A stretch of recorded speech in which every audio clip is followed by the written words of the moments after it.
story that Jimmy was sitting next to you and you whispered in his ear because you were talking. Kim Kardashian was there, and you went, "She's the stupidest fucking person I ever met." Yeah. Where did you? But I meet will her? also say that to her face. I mean, I'm happy to say it to any of her sisters. Is she the stupidest person you ever met? She has a look of vacancy on her face that is really unparalleled. And I have been seated next to her, which was really a nightmare for her. So I always think that if I'm seated next to someone like that, there is a gay angel who's in charge of the seating chart. But do you really think that she hates sitting next to you, or is that just your own sort of high school paranoia that you're not the cool kid at the table? Well, both. First of all, it can't be enjoyable for her.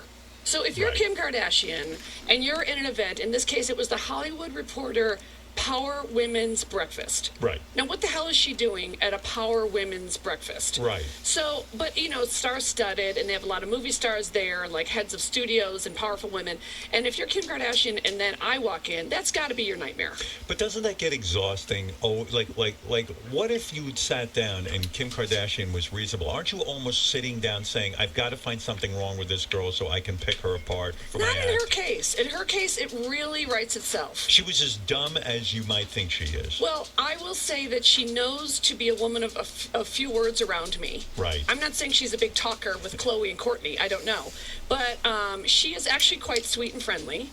And so when you meet her, it's not like she's a mean person, but you kind of can't believe the stuff that comes out of her mouth. And, for example, what she said to me was, I have to go do a photo shoot. They're making me do a photo shoot.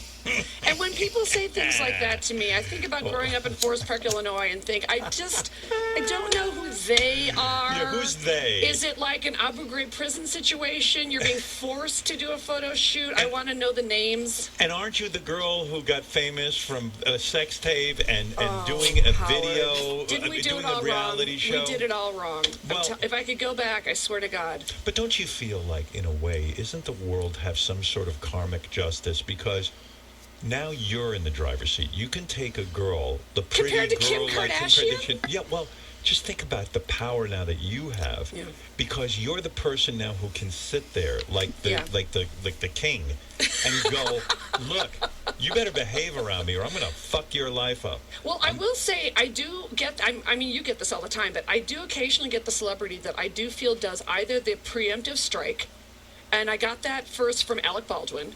What did who he do? I'd never met. Right. And he came up to me, and he's very sexy and, as you know, very volatile and fascinating and interesting.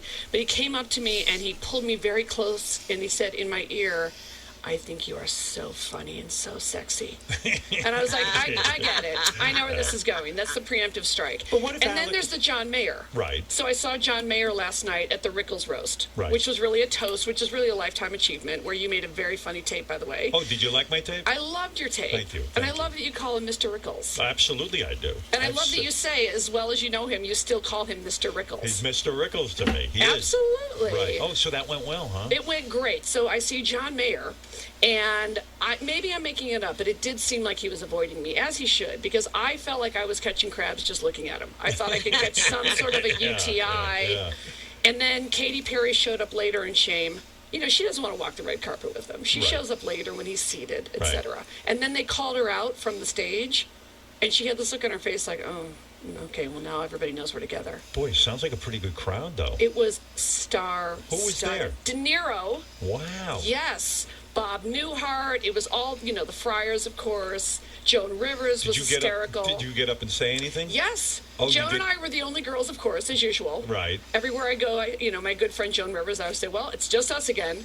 And it was great. It was very, Saget, Stamos. Did they roast Don, or they just talked about how much they love a tribute? Why was it not a roast? Because nobody wants to really roast Don Rickles. You want to pay tribute. You want to. So what did you say about Don Rickles? I actually told a story about. So my thing must have come off like a roast. No, it was sweet. Everybody, you did a tape, and Jon Stewart and Kimmel and Craig Ferguson and Letterman. No, people were lightly roasting, but nobody was vicious. Like the TV ones get vicious. Yeah. And they're very much about like dry vaginas and stuff. It wasn't that kind of a deal. So what did you say? I actually